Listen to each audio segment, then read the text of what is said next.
Si ton entraînement ne te rend pas plus fort, est-ce qu'il est vraiment pertinent? Ça va être la question du Iron Talk du jour où on va parler principalement de développement de la force, en tout cas de la place de la force dans l'entraînement avec kettlebell. Je pense vraiment que 90% des gens qui vont critiquer l'entraînement avec kettlebell, bon, dans un premier temps, souvent n'en ont jamais fait, mais vont considérer l'entraînement avec kettlebell uniquement pour le cardio. Beaucoup de répétitions, des charges légères. C'est en tout cas la seule vision qu'ils vont avoir. Euh, Ce qui est en soi un peu normal qu'ils pensent ça, parce que déjà, il n'y a pas grand monde qui utilise des kettlebells dans des salles commerciales. Et le peu de personnes qui vont les utiliser en général, ça va être pour faire des exercices de renfort annexes et souvent avec des charges du coup très légères. Alors que l'entraînement avec kettlebell, s'il y a un seul mot qui devrait le définir, c'est justement la force. Parce que plus tu seras fort, plus toutes tes autres qualités physiques, elles seront amplifiées. Si aujourd'hui tu es capable de faire par exemple 10 swings à 16 kg seulement, parce que tu te rends compte qu'après 16 kg, soit ton cardio lâche, soit ton grip lâche, soit ta posture, soit tout simplement que c'est trop difficile de faire plus de 10 reps, vraiment très très propre, très technique. Imagine maintenant le jour où tu serais capable de faire par exemple 10 reps à 40 kg. De passer de 16 kg à 40 kg, toutes les qualités que j'ai dépeintes juste avant, manque de grip, manque de coordination, manque de posture, manque de cardio, elles vont toutes s'élever au niveau de la prestation de quelqu'un qui est capable de faire 10 swings à 40 kg. Et c'est pour ça que souvent aussi, peu de gens utilisent des gros kettlebells parce qu'ils se font tout de suite, calmer par le poids de la charge. Parce qu'en fait, s'entraîner avec des petits kettlebells, alors, je remets juste un peu de contexte. Un kettlebell qui va être léger, ça veut dire que c'est un kettlebell où, même avec une technique moyenne, on peut faire des répétitions. Parce qu'au final, la charge, on pourrait presque la porter uniquement avec les bras, alors qu'on a bien vu depuis toutes les vidéos que j'ai pu vous proposer sur la chaîne que 80%, allez, 70% des mouvements proviennent quand même du bas du corps, que ce soit sur les swings, que ce soit sur les cleans ou que ce soit sur les snatchs, et que le haut du corps va surtout agir comme redirection plutôt que comme action motrice principale du mouvement. Donc, faire des mouvements avec une charge légère, je sais pas moi, un homme de 80 kg, faire des swings, des cleans, des snatchs avec un 6, 8 ou 10 kg, c'est facile. Même s'il n'a pas de technique, normalement, il devrait être capable de le faire, il ne va pas forcément se blesser. Par contre, faire la même performance, mais faire les mêmes mouvements avec un KB de 20, 24, 28, voire de 32 kg, c'est impossible. Parce que il faut respecter certains niveaux de progression. C'est notamment la dernière vidéo que j'ai faite sur la chaîne, où justement je présentais, à mon avis, les 3 niveaux de base qu'il faut essayer d'atteindre et d'avoir comme référence en termes de charge, en termes de répétition, pour pouvoir avancer proprement dans sa progression avec kettlebell. Et c'est impossible de passer à ces niveaux-là sans chercher à développer sa force. Ce qui est bien, c'est que la force, ce n'est pas uniquement une qualité, on va dire, qui est liée à la masse musculaire. La force, ça va aussi dépendre du nombre d'unités motrices que vous avez, donc c'est-à-dire de fibres musculaires qui sont connectées à un neurone. Et pour développer ces unités motrices, souvent, il va falloir répéter le mouvement. C'est pour ça qu'il y a des mecs de 70 kg qui sont champions du monde de powerlifting, et notamment avec un mouvement comme le deadlift, qui peuvent soulever plus de 300 kg deadlift. Alors qu'une personne de 100, 150 kg, c'est même pas dit qu'elle arrive à soulever son propre poids de corps, ça n'est pas entraîné. C'est pour ça que la notion de répétition, c'est ce qui va développer la force. Ça tombe bien, puisque l'entraînement avec kettlebell, on essaye de rester le plus simple possible. En tout cas, 50% de votre entraînement devrait être assez simple, c'est-à-dire fonctionner par palier. Aujourd'hui, je suis capable de faire, par exemple, 5 presses à 16 kg seulement. C'est mon max. Eh bien, mon objectif va être, mois après mois, d'essayer de travailler avec des presses à 20 puis à 24 kg, en travaillant avec un volume de plus en plus faible. Si je suis capable de faire 5 presses à 16 kg, normalement, je suis capable de faire au moins 1 à 2 presses à 20 kg. Eh bien, mon entraînement, il va être très simple.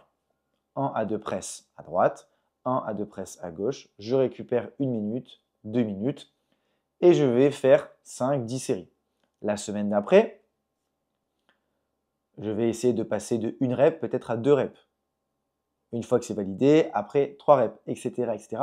Et je vais faire cette surcharge progressive qu'au final beaucoup de personnes connaissent en musculation, mais qui s'applique totalement aussi à l'environnement des kettlebells. Moi, je pars du principe que plus vous souleverez lourd, plus vous développerez de masse musculaire. Donc, plus vous serez fort, plus vous serez musclé, mais aussi plus vous serez endurant. L'avantage des kettlebells, c'est que c'est un peu le seul outil qui permet de développer à la fois l'endurance et la force en même temps. Par exemple, vous allez faire de la course à pied. Bon ben, si vous courez sur du plat, vous n'allez pas devenir plus fort, vous allez juste devenir plus endurant. Si vous commencez à faire de la montée, bien évidemment, la tension qui sera appliquée sur vos jambes sera un peu plus importante, donc vous allez développer une forme de force. C'est un peu le même principe sur le vélo. Si vous faites du vélo en ligne droite par rapport à du vélo en montée, vous allez quand même avoir un certain développement de votre niveau de force. Mais dans la plupart du temps, on développe juste l'endurance. Alors qu'avec des swings, des cleans ou des snatchs, on peut devenir plus endurant et plus fort à la fois. Parce que votre cardio, il sera bien plus élevé si vous passez de swing à 16 kg à des swings à 32 kg. Et c'est assez simple à s'imaginer. Et du coup, c'est aussi assez simple à se fixer comme objectif. C'est pour ça que moi, j'ai beaucoup de mal quand je vois sur les réseaux des coachs qui vont mettre en avant le kettlebell. Parce qu'il ne faut pas se cacher, le kettlebell, ça reste un outil marketing pour pouvoir se nicher un petit peu auprès d'un certain public et pour pouvoir être dans une forme de positionnement un petit peu unique, et surtout que même si c'est très présent dans le milieu anglophone, en France, sur les réseaux sociaux en tout cas, il n'y a pas 50 millions de comptes qui en parlent.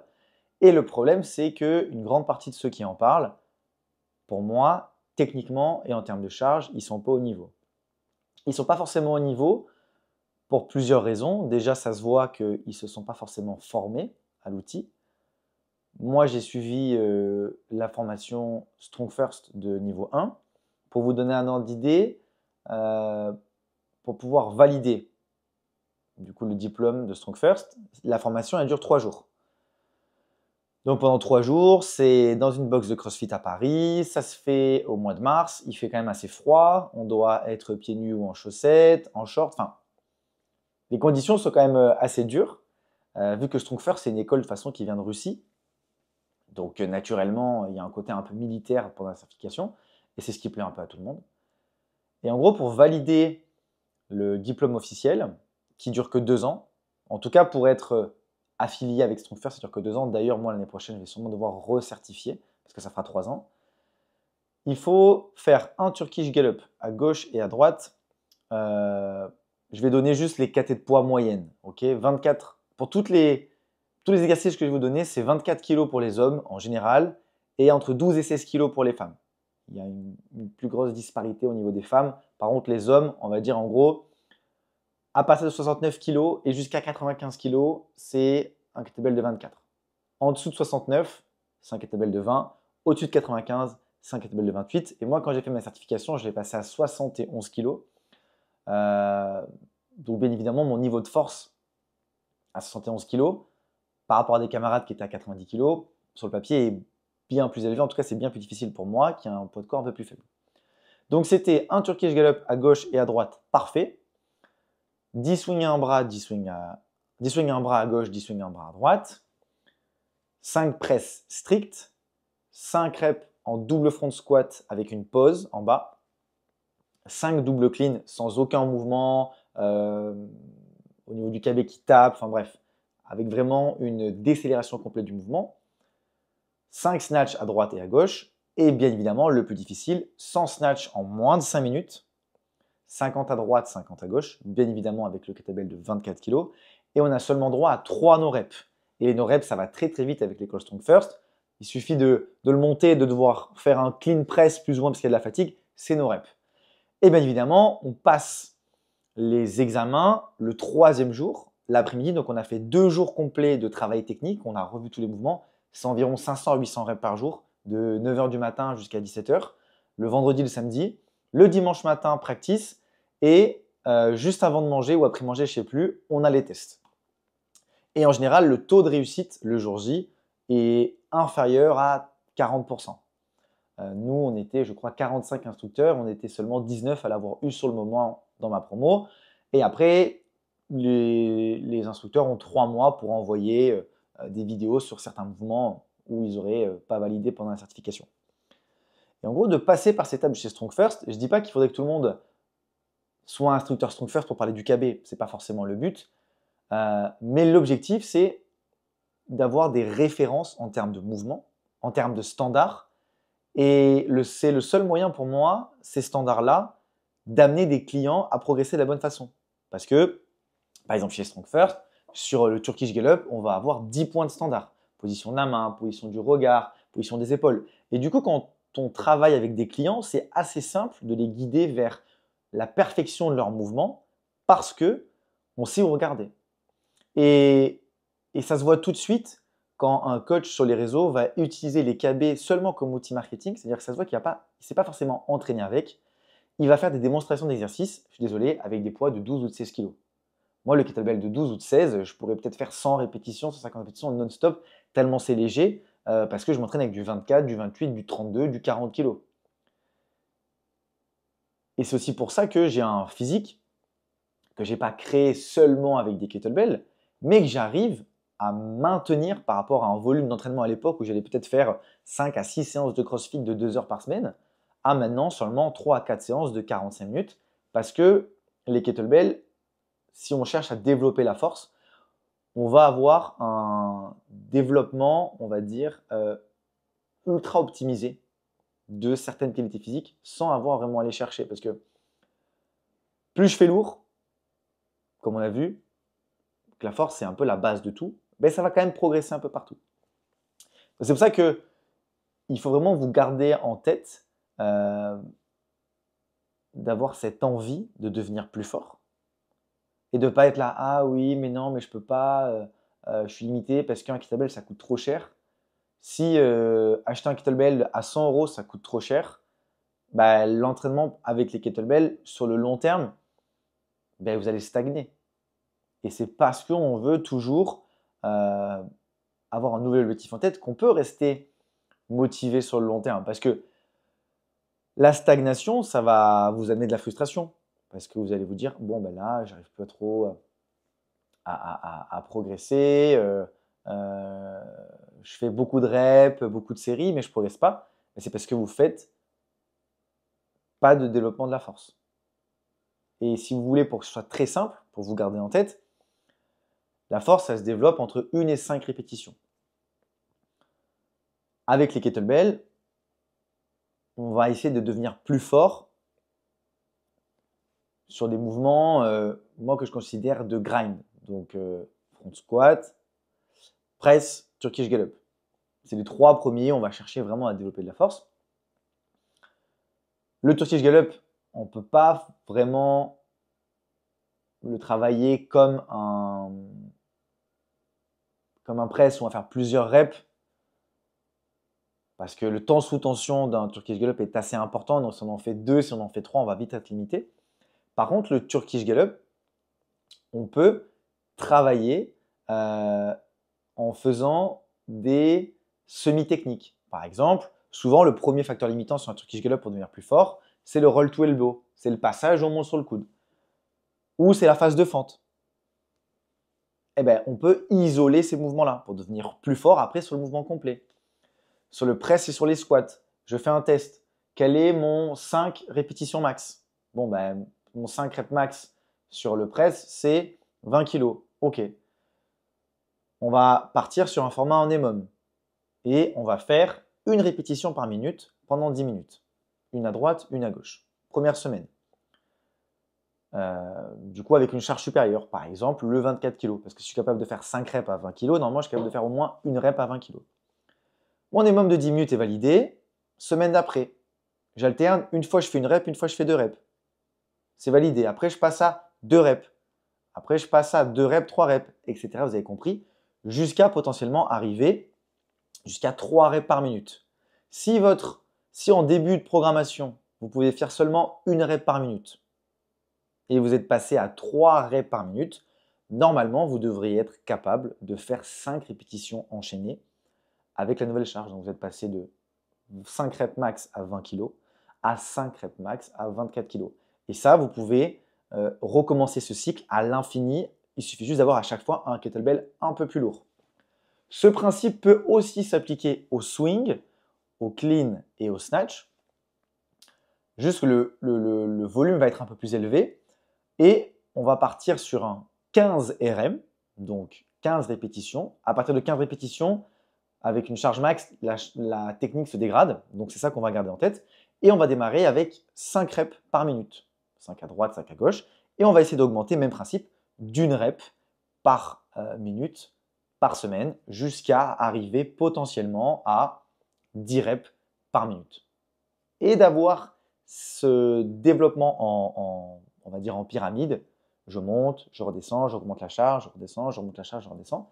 C'est le meilleur moyen de développer de la force sur 3, 6 mois, 1 an. Et c'est exactement comme ça que je fais progresser mes clients.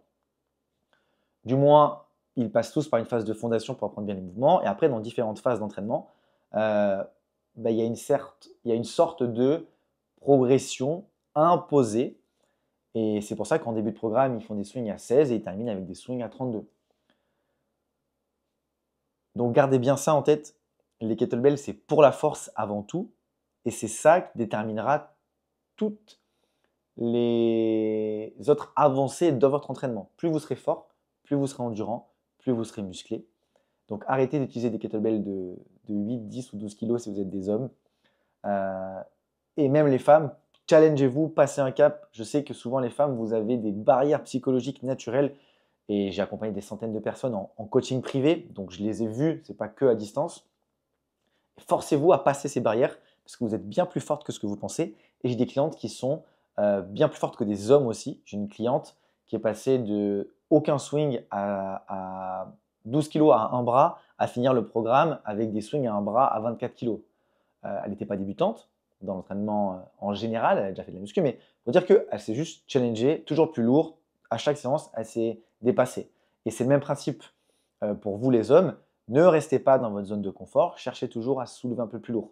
Si vous avez besoin d'aide pour vraiment structurer votre entraînement, j'accompagne des gens à distance au sein du programme du Kettlebell Code, que ce soit débutant, intermédiaire ou avancé, pour passer vraiment différents paliers dans votre progression, qu'elle soit technique ou qu'elle soit simplement au niveau des charges. Vous avez juste à cliquer sur le premier lien en bio, réserver un appel, on se posera en visio, on échangera sur les objectifs et on verra si on est fait potentiellement pour travailler ensemble ou non.